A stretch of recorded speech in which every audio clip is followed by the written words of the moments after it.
Difficulty with transitions, we covered that. Scheduling. Bedtime and sleep, that's in the rhythm and routine. We've also got, and you want to be careful about, you're giving parents information but you're not recommending.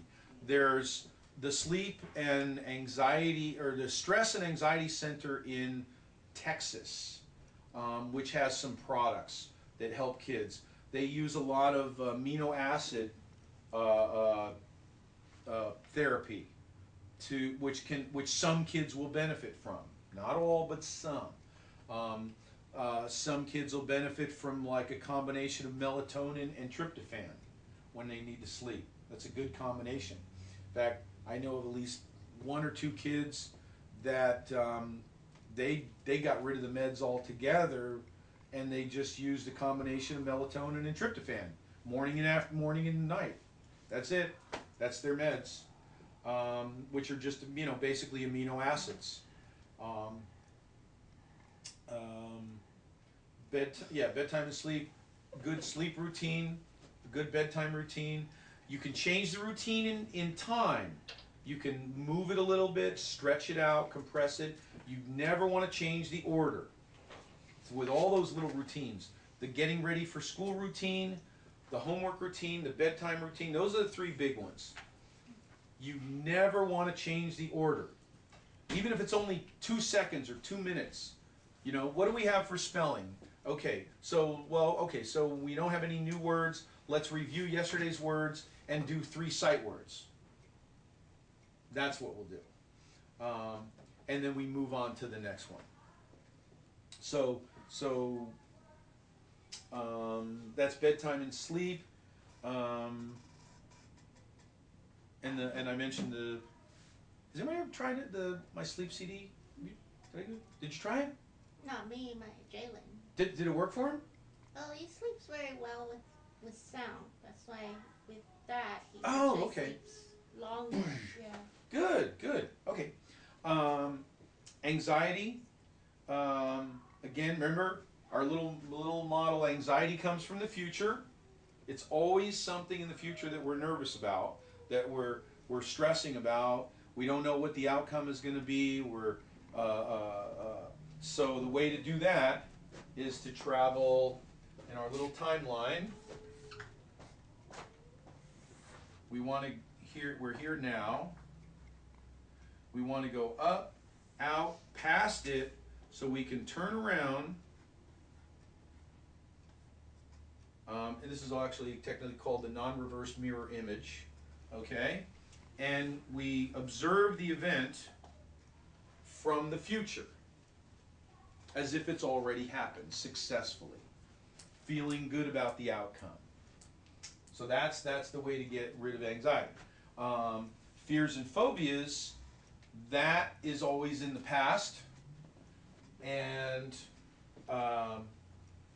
so it's an event that's already happened, which can present a problem because it's probably an event that created, an emotional response and a behavior.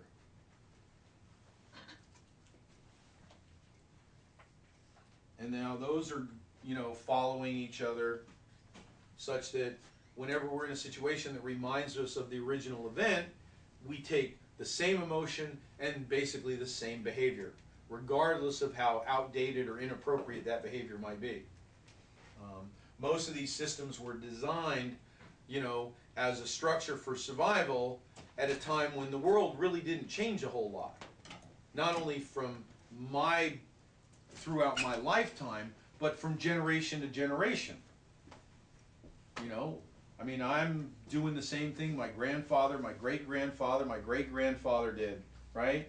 And my kids and my grandkids and my great-grands, they're going to be living in the same basic, thing, watching the plants grow in the seasons and all the same. Does that make sense? So these emotional systems, these systems for repeating past behaviors and past events, they worked really well in a world that didn't change. But in a world that's constantly changing, not only from generation to generation, but even in my lifetime, the circumstances of my life from birth to 5 years old are completely different than from 7 to 12 years old, and then from 14 to 18, and then from 18, I mean, it's just radical changes. So you can see why this system where, you know, there's a certain efficiency that rather than having to reinvent the wheel, whenever there's an event that reminds me of this original event, I just repeat it. Well, in a changing world, that system breaks down because the fear is not a spider anymore. The fear is of a math test, or the fear is not of a bear, right, where I have to take action. The fear is coming up in a math test where I need a very, very different response in order to be successful. I need to be relaxed and focused, not running for my life. But neurologically, we don't know the difference. Fear's fear. Your sympathetic nervous system gets activated, your digestion, healing, and growth slow down, your pupils dilate, the blood flow increases to your muscles, and you're ready for your heart rate increases, and you're ready to move. Very good if I'm being chased by a bear. Not so good if I'm being chased by a math test. So anyway, so the fear and phobias, sadness, guilt, a lot of those emotions, they're all going to be rooted in the past. That's where we would have to deal with them in order to do it. And I think we are going to have time to do, I think after lunch, I think we'll have some time to do a little timeline and do a little release of some old stuff. So hopefully that'll be really interesting to folks. We're not getting heavily into NLP here. It's such a deep subject that you could literally study for weeks and weeks and weeks. I don't even know how many hours. I mean, the first training was 120 hours, and then the next one was 160 hours, and you've done the trainer's training, which is another 180 hours. So, and then that's not including just a lot of the side stuff. I mean, that's just the basic trainings right there, over, you know, close to 300 hours. So to cover that in this class, there's just no way. We'd be here for 3 weeks. Does that mean you're going to be any less effective? I don't think so. I think reading the child and being able to connect with the child and implementing the basic skills, I think in most cases you're going to be just fine. Do I think it would not be a bad idea to get some NLP training if you really, really want to get into this and start working with maybe broaden your horizon and broaden your clientele. You know, not necessarily not that you want to really get into quitting smoking and addiction and all that stuff with adults, but you know, just to have a few more skills under your belt, to be able to deal with some of these emotional issues when they come up.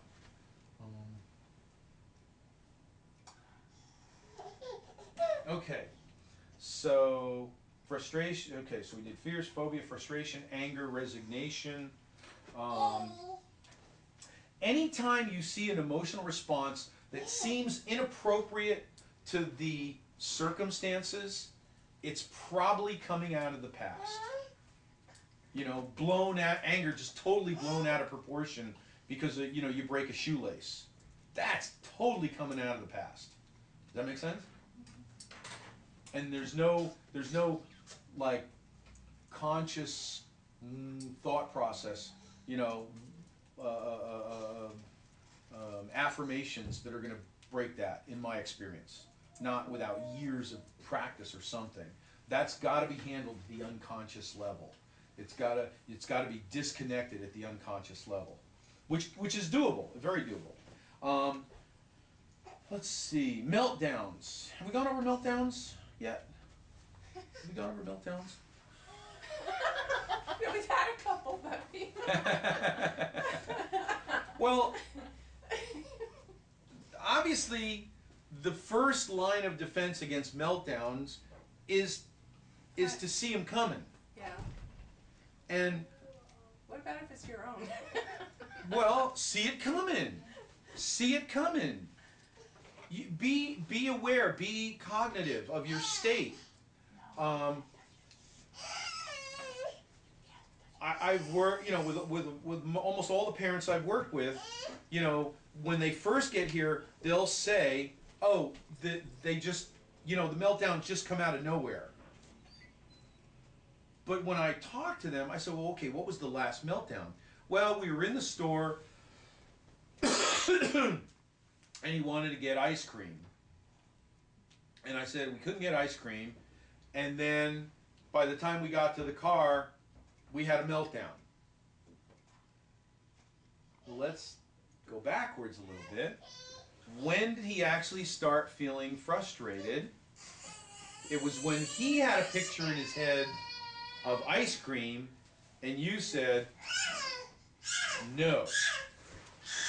Boom. That set the stage for a conflict.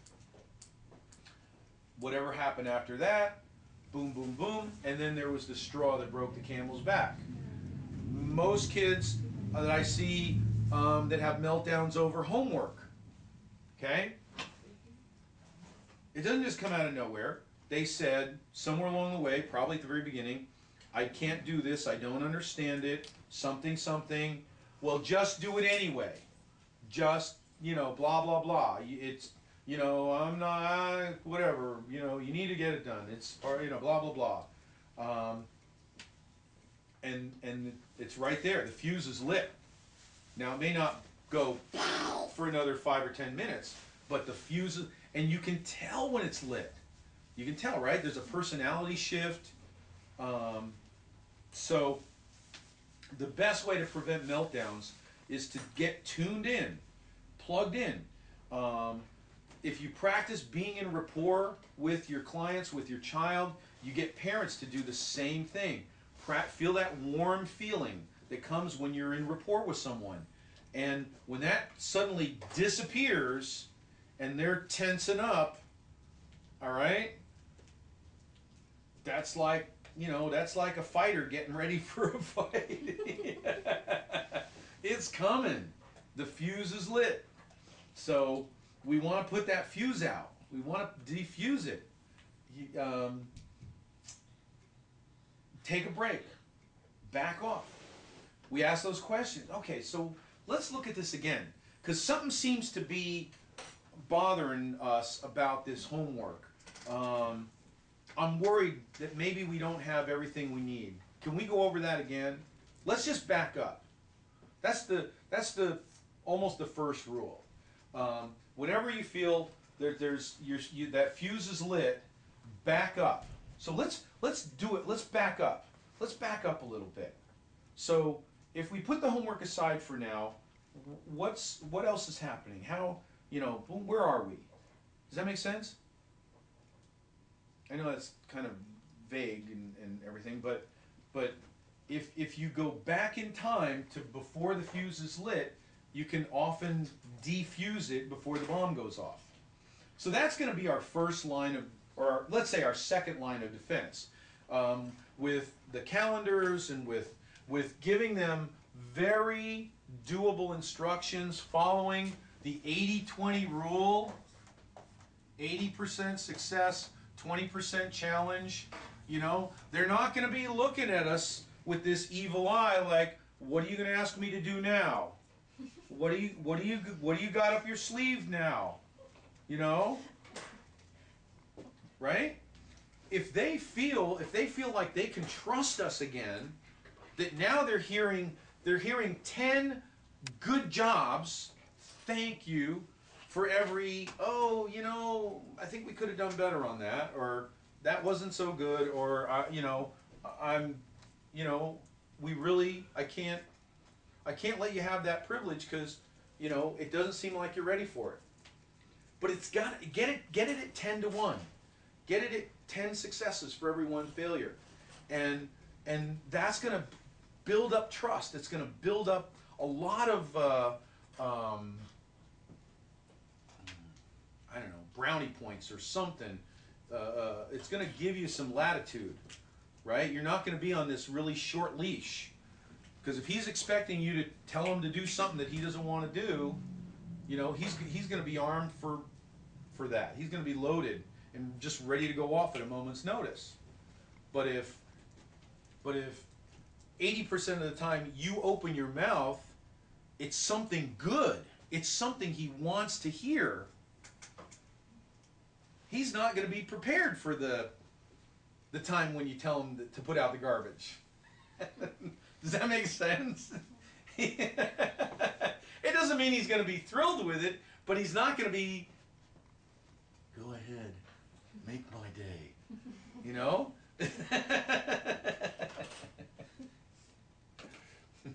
Go ahead, ask me to clean my room. Come on, I dare you. Okay. Now, what about when meltdowns occur? Okay. One trick, and it has to be in your pocket. It's something it has to be prepared. Very few people, other than a really right brain, outside the box thinker like Robin Williams or Jonathan Winters or somebody, are going to be able to do this. It has to be something that is totally and completely unexpected. You got to surprise them. It can't be challenging. It can't be something that's, you know, punitive or anything like that. It just has to be totally off the wall. Do you smell popcorn? What? That's it. That's one. We use that in NLP all the time. When you want to break somebody's state, do you smell popcorn? If you can confuse somebody, you have an opportunity there. It interrupts their pattern. It interrupts their pattern. Now, even better, if you can confuse them. So what is it that you don't know that you're not telling me?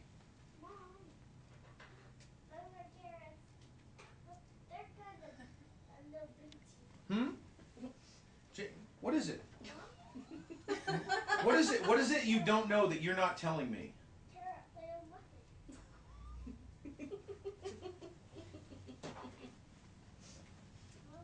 You're totally interrupting my train of thought here. Yeah. Unexpected. Yeah.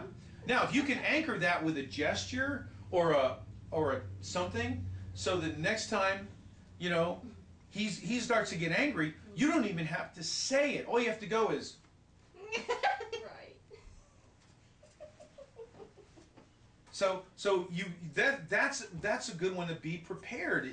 And if you can teach that to some moms, so that they have a couple of things that really throw them off, like get them in. It's called a null state. Okay, it's like total confusion. Huh? So one is to induce that in the moment. The other one is to create a visual or verbal anchor to that null state that you can implement. What? You know, he's getting angry, and you go, what? I mean, I had one time where this guy, friend of mine, longtime friend, back east, and he was going through some stuff. I think his wife or something you know, and he saw me, and we hadn't seen each other in a while, and he's like he like comes up to me, and he's like ranting in my face, and I said, Pete, it's me, Jerry. Kind of like, who were you talking to? Who is this going towards? This you know? And he goes, oh. It just like totally broke his state, and he was like, oh yeah, oh, you're not the guy I'm mad at. You're just okay. Let's go out. Let's go for coffee. Do you have any tricks for little ones that have meltdowns that don't really understand? Little tiny ones. How to interrupt their pattern? I I mean, at like 6 months, you give them anything, like a toy or something shiny, and that'll interrupt them. They'll forget what they're upset about. But after Well, about I mean, I could still with like Emily's not here, is she? no. Okay, good. I mean, like just last night, we're in the car. We're heading home. We stop at the store, and first of all, it was understood that just Lisa was going to go in the store, run in the store, get some milk and butter, and come out. Okay? But then Courtney said, "Oh, can I come?" So she rushes out the door after Lisa. Darian says, "Oh, can I come?" And I thought, "Okay, sure." And he rushes out the door. Guess who's left in the back seat all alone? Emily. Well, why can't I go? And she starts crying. So the first thing I do is pull her in, and I acknowledge her position. Did you want to go with Mommy? You wanted to go with Mommy to the store? Did you want to go inside the store with everybody? Yes. I said, "Oh, okay, it's okay." And then I went, "Who was that?" And she went, "Huh?" I said, "Did you hear that?" She said, "No." I said, "Oh, because it sounded like a roar," which is like a big animal, right? And she looked around. And it was still, after a second, she was still a couple sniffles. And then I was still holding, it was okay. I wasn't making her wrong, okay? That's probably the worst thing you can do, is make a child wrong. You cry and I'll give you something to cry about, right? Whoever thought of that? I can't, what mindset, I don't know what logic that came up with that. You're gonna cry, well, I'll give you something to cry about. Or you make them wrong for feeling bad. You just took something away. You just like ripped apart their life from their perspective. And now you're gonna make them wrong. But we do that a lot in this country, I mean, like, if somebody dies in this country, you have about 2 weeks to get over it. And then it's like, well, what's wrong with you? It's, what's wrong? Why aren't you happy again? It's it, you should be happy. Boom, it's over, done, move on, for God's sake. So we kind of have a short attention or patience span. And we, when we're looking at things from an adult view, it's, and it's not us, what's the big deal about going into the store? Well, for her, it was a huge deal. It was huge. Probably as huge as for me when I went up to do something and my tractor tire was flat again. It was like, did my patch, why did my patch work, or my thing? Now I have to bring the compressor over. Life sucks, and now I got to get the electrical cord and bring that over. So it's like something that was going to take 5 minutes now takes 25 minutes. And on top of that, pigs got out. So anyway, so having an appreciation for their world, for their sensitivities, for their needs, will allow us to separate whatever the behavior is, however annoying or even inappropriate, but separate the behavior from the intention. The intention to, I want to be with Mom. The intention, I want to be like the big kids. The intention, I want to go to the park, or whatever it is. And then it becomes either frustration or sadness or maybe even anger. And to be okay with the emotions, and then give them some way of separating the event from the emotion. Does that make sense? And that null trigger, that firing off that null anchor, is a really good way to do it. And the last one on here, the behavior is enuresis. I don't know that we're going to be able to cover that here, although it is probably something you will see routinely. Not a lot, but I think it's more common than most people realize amongst this group of people. I think we tend to be disconnected because of that whole left brain, right brain thing. I think there's some disconnect in how we feel things in our body and control things in our body. I don't know which side of the brain controls your bladder or whatever, but or feels what your bladder feels. Okay, so I don't have the science behind it, and as far as I know, nobody does. Everything I've read says if there's no definable medical, physiological reason for the bedwetting, nobody knows. So you now have all the knowledge that you need to know about, and you're as up to speed on bedwetting as anyone else in the country probably, because nobody knows.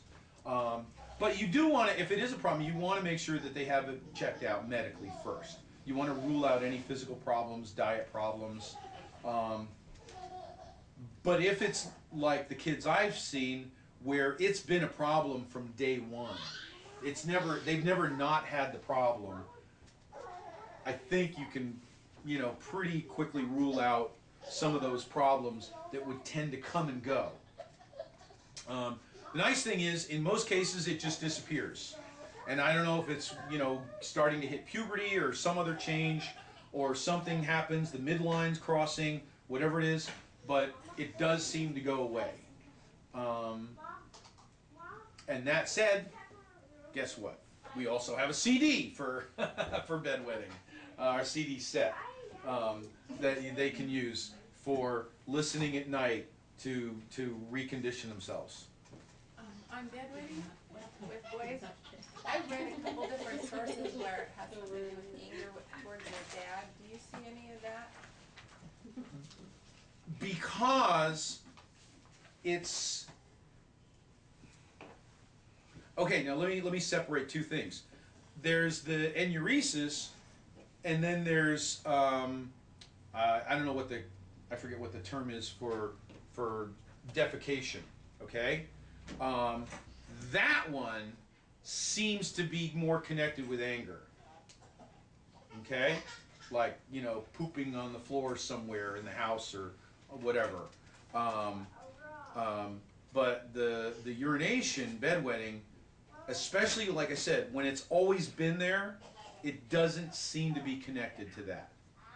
It seems to be a disconnect, because here's what they found, is that if you do nothing with this, typically with this group, every year, let's say they're 7 years old and you have 100 kids that are bedwetting.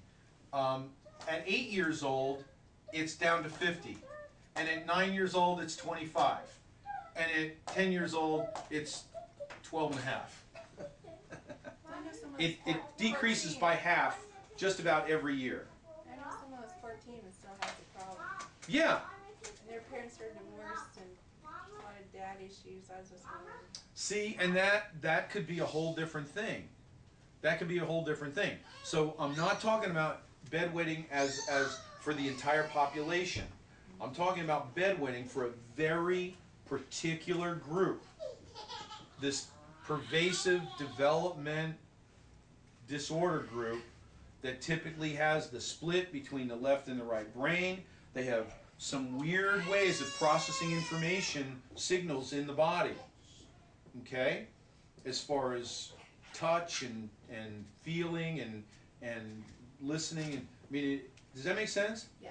So my guess, totally non-medical guess, is that for this group, I think it is related to the way they process information. And right now I've got 2 kids that I'm working with and using hypnosis. So So I'm going to see where that goes. They usually say it can take anywhere from 5 treatments to maybe even a few months, depending upon the child, to make that connection, the mental connection. Okay. Anything else on behavior? Any other behaviors that I've skipped over, left out, that you could see?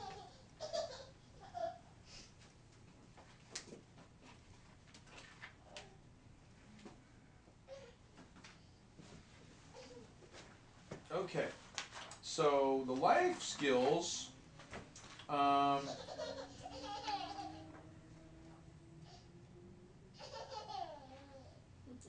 management, goal setting, we've gone over those, self-motivation, confidence, self-esteem, critical thinking, right? Inductive reasoning and deductive reasoning.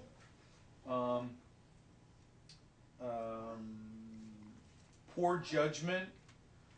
Again, the more we can bring the thinking up here, up to the front, the more we can get them to visualize, to separate things out at the right time, in the appropriate time, and put things in an orderly, in an order in terms of time, and practice visualizing consequences as they watch things happen and see things happen. Words will not do the trick.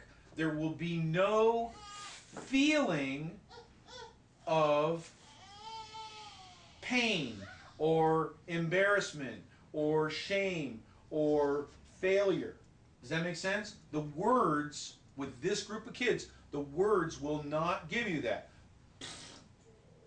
It's just noise. But if they paint a picture of, oh, stealing, shoplifting, the police is going to grab me, they're going to photograph me and grab me at the door and take me to the police station, and those bars are going to clang behind me, and then I have to they're going to call my father and my mother to bring me down, and it's going to be this awful thing. Okay. But just to hear, oh, stealing is bad, don't do it. It's wrong. You'll get arrested. You'll get in trouble. Nope, doesn't do a thing for me. But visualizing behind bars, that with watching them call my dad. Does that make sense?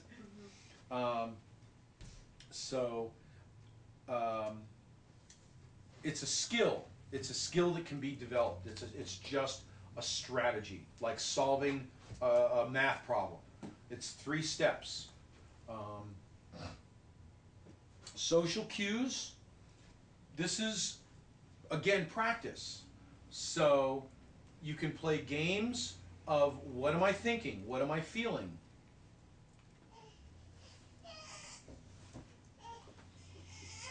And get them, again, visual external. So a lot of this, if you notice, a lot of this is visual external. So we go visual internal to process information. We take the information from the verbal and we create an internal visual picture.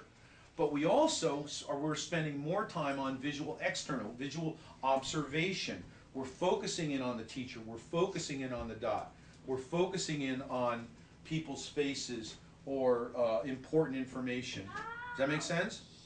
So social cues is partly about practicing and noticing what those pictures look like inside. Can I make a picture of someone who's mad, someone who's happy, someone who's sad, someone who's being sarcastic? Ah.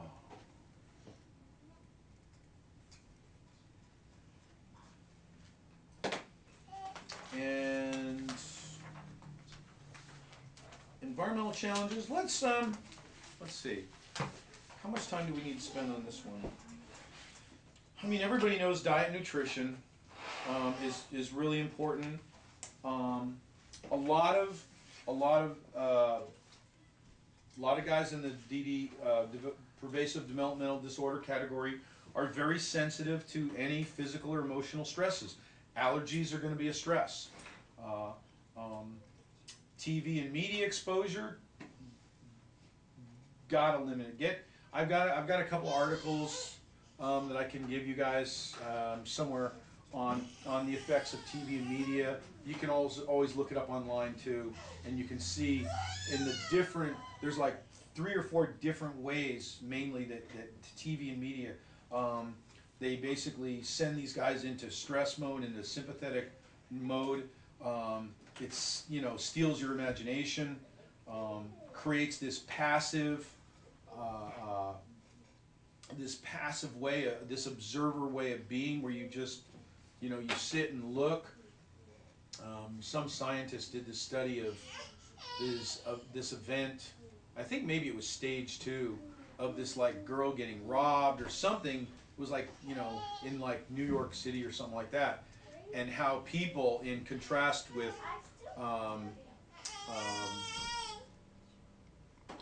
it was something about how much TV they watched. He contrasted their reactions to an event, and the ones that just like were dumbfounded just looking at it, and the ones that could actually get involved and do something, was related to how much TV they watched. It trains you to be passive. Lighting and color.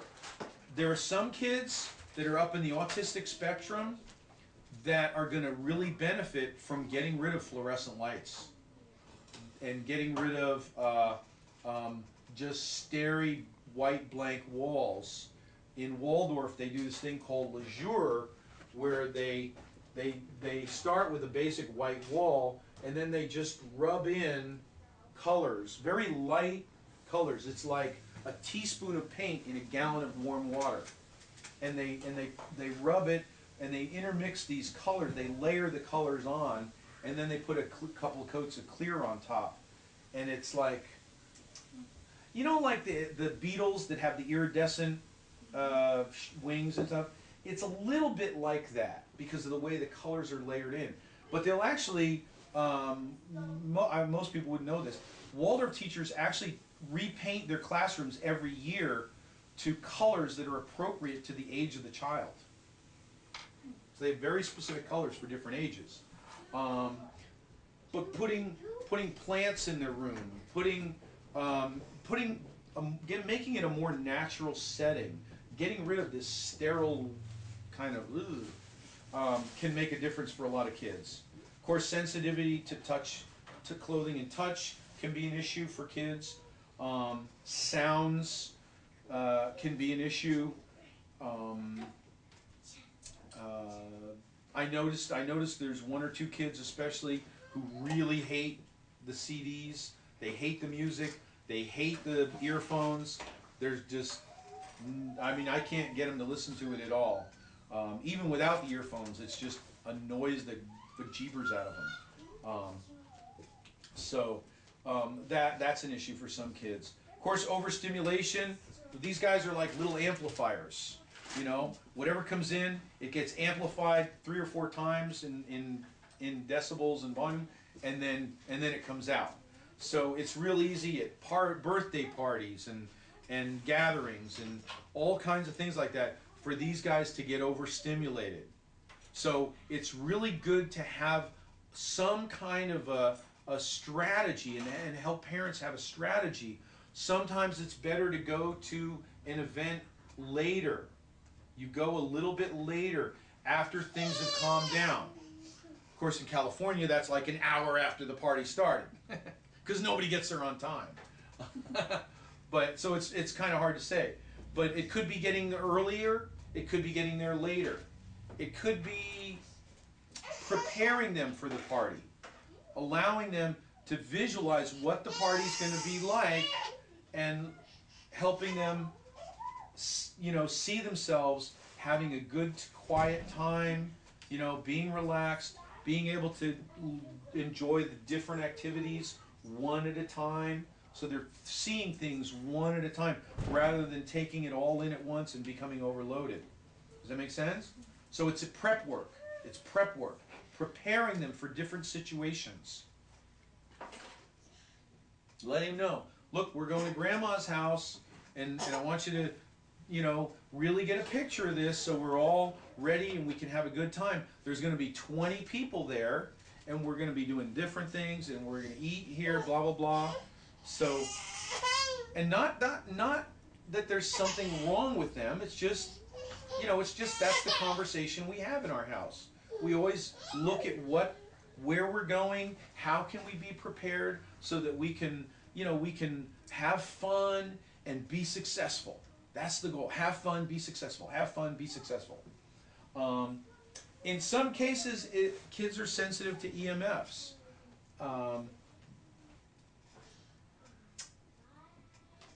It's not something you can really control. It's just something I mention to parents as part of, you know, if they've tried a lot of things and some of it's worked, some of it hasn't, and there still seems like there's some missing piece, it's something they can look at. So that is it. So let's everybody go to lunch. We'll have some, take a break and then have some fun when we get back.